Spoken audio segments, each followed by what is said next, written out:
मध्य रेल्वेवर मोठा अपघात झाला. 2 लोकलमधून तब्बल 13 प्रवासी खाली पडले. तर या अपघातात 5 ते 6 जणांचा मृत्यू झाल्याची भीती व्यक्त करण्यात येते. तसंच अपघात रोखण्यासाठी लोकलला आता स्वयंचलित दरवाजे बसवण्यात येतील, अशी माहिती अधिकाऱ्यांनी दिली. या घटनेनंतर राजकीय नेत्यांसह अनेकांनी प्रतिक्रिया व्यक्त केल्यात. राष्ट्रवादी काँग्रेसचे नेते आणि स्थानिक आमदार जितेंद्र आव्हाड यांनी स्वयंचलित दरवाजांच्या प्रणालीबाबत शंका व्यक्त केली आहे. तसंच रेल्वे प्रशासनावरही तोफ टाकली.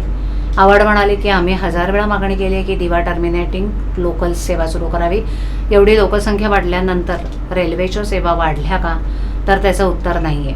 उलट AC लोकल सुरू केल्यामुळे ज्या साध्या लोकल आहेत त्याच्या फेऱ्या कमीच झाल्या. पण यात खोलात न शिरता माझी आजही मागणी आहे ती पहिली दिवा टर्मिनेटर लोकल सुरू करा. त्यामुळे गर्दीचा जो ताण आहे तो कमी होईल.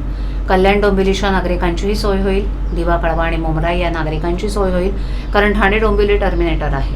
कल्याण तर जंक्शन आहे, पण रेल्वेनं कोणतीही सोय केलेली नाही, असं आव्हाडांनी म्हटलंय. दिवा टर्मिनेटर झाली तर दिवा, कळवा आणि मुंब्र्याच्या लोकांची सोय होईल. मुंब्रा पार केल्यानंतर कळव्याला जाताना जो बोगदा लागतो त्यातील 3 पोल अतिशय जवळ आहेत. या पोलला धडकून अनेकांचा जीव गेलाय. अनेक वर्षांची मागणी आहे तो पोल काढावा किंवा बाजूला करा, पण रेल्वेच्या कानावर या गोष्टी जातच नाहीत, अशी टीकाही त्यांनी केली आहे. मुंबई लोकलला कितपत सुविधा दिल्या जातात हे तपासण्यासारखं आहे. सर्वाधिक महसूल हा मुंबई लोकलमधून मिळतो.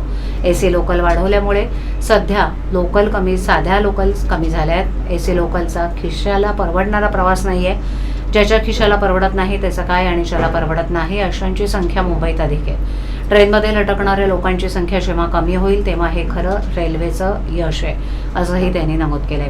स्वयंचलित दरवाजे हे साध्या लोकलसाठी इम्पॉसिबल आहेत. प्रवास करताना गुदमरतील लोक. श्वास घ्यायला हवा तर आली पाहिजे.